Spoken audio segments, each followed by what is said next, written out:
જામનગરની નદીમાં પ્રદૂષણ અને પાણીમાં ફીણ કોઈના માટે નવી બાબત નથી। આ બાબત વર્ષોથી જોવા મળી રહી છે। આ પ્રકારના પ્રદૂષણ મુદ્દે ક્યારેય પ્રદૂષણ નિયંત્રણ બોર્ડની કચેરી દ્વારા કોઈ આકરી કાર્યવાહી થઈ નથી। બ્રાસપાટના કારખાનાઓનું જોખમી પ્રદૂષણ નદીમાં ભળે છે તે પણ વર્ષો જૂની બાબત છે। આ પ્રદૂષણમાં અનેક પ્રકારના કેમિકલ હોય છે, જેમાંથી અમુક કેમિકલ ઝેરી પણ હોય છે। નદીનું પાણી જમીનમાં ઉતરતું હોય છે અને જે લોકો નદી કિનારાના વિસ્તારોમાં બોર અને કૂવા ડંકીનો ઉપયોગ કરતા હોય તે લોકોના શરીરમાં આ જોખમી કેમિકલ પ્રવેશતા હોય એવી શક્યતા નકારી શકાય નહીં। આ ઉપરાંત ચોમાસાના સમયમાં આ પ્રકારનું જોખમી પાણી વાડી ખેતરોની જમીનોને પણ પ્રદૂષિત બનાવી શકે તે પણ સમજી શકાય તેવી બાબત છે। આમ આ આખો મામલો અતિ ગંભીર હોવા છતાં પ્રદૂષણ નિયંત્રણ બોર્ડ કે જામનગર મહાનગરપાલિકા નદીના પ્રદૂષણ મુદ્દે ગંભીર નથી તે હકીકત સૌ કોઈ જાણે છે। આ સમગ્ર વિષય અંગે સામાજિક કાર્યકર નીતિન માડમે કાનૂની કાર્યવાહીની ચીમકી આપી છે। આ મામલે સામાજિક કાર્યકરે આપેલી ટૂંકી વિગતો પ્રસ્તુત છે। જામનગરના ફૂડ લવર્સ માટે આવી છે શાહી ભેટ। જામનગરનું ખ્યાતનામ પાપા લુઈસ પિઝા હવે પ્રવેશે છે પોતાના બીજા વર્ષમાં અને સાથે લાવ્યું છે એક અનોખો food festival of 101+ dishes.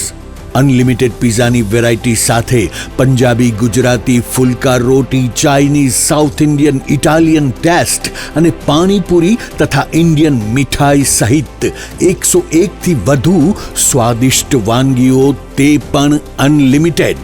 Lunch માત્ર ₹293 અને ડિનર માત્ર ₹345 GST સહિત દરેક લંચ અને ડિનર બાદ ફ્રી આઈસ્ક્રીમની મીઠી મોજ તો ખરી જ। દર બુધવારે ખાસ ઓફર, લંચ બફેટ ₹293 ને બદલે ફક્ત ₹239, ડિનર બફેટ ₹345 ને બદલે ફક્ત ₹269, એટલે કે સ્વાદ, મજા અને બચત ત્રણેય એક સાથે। બર્થડે પાર્ટી હોય, કોલેજ ફ્રેન્ડ્સનું ગેટ ટુગેધર હોય, એન્ગેજમેન્ટ પાર્ટી હોય કે કોર્પોરેટ મીટિંગ અથવા મસ્તી ભરી kitty party, Papa Louis pizza બની ગયું છે આખા જામનગરનું ફેવરિટ ફૂડ ડેસ્ટિનેશન। સ્થળ Papa Louis pizza, Awadh Square, Jamnagar Lalpur road, near Shell petroleum, Green City, Jamnagar. સંપર્ક 96 243 33 355। પાપા લુઈસ પિઝા, એકવાર આવશો તો વારંવાર આવશો।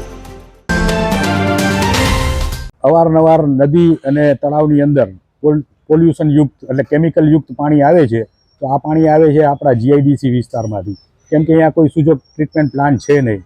અવારનવાર રજૂઆતો ગુજરાત પોલ્યુશન બોર્ડને કરવા છતાં પણ ખાલી માત્ર નમૂના લઈ અને સંતોષ માની લે છે, પણ આમાં કોઈ નક્કર કાર્યવાહી કરવામાં આવતી નથી। આ કેમિકલ યુક્ત પાણીથી જે નદી નાળાની તળાવની અંદર જીવસૃષ્ટિ છે એને પણ નુકસાન થાય છે। આ પાણી તળમાં ઉતરે છે, જમીનમાં ઉતરે છે, જેથી જમીન ખરાબ થાય છે અને આપણે જામનગર બોર આધારિત પાણી જે લોકો પીનાર છે તેના પણ આરોગ્ય સાથે આ ચેડા છે। તાત્કાલિક અસરથી જો ગુજરાત પોલ્યુશન બોર્ડ આ અંગે નક્કર કાર્યવાહી, ખાલી નોટિસો આપી અને નમૂના લઈને નહીં પણ નક્કર કાર્યવાહી કરવામાં નહીં આવે તો આગામી દિવસોમાં કાનૂની લડાઈ પણ કરવામાં આવશે।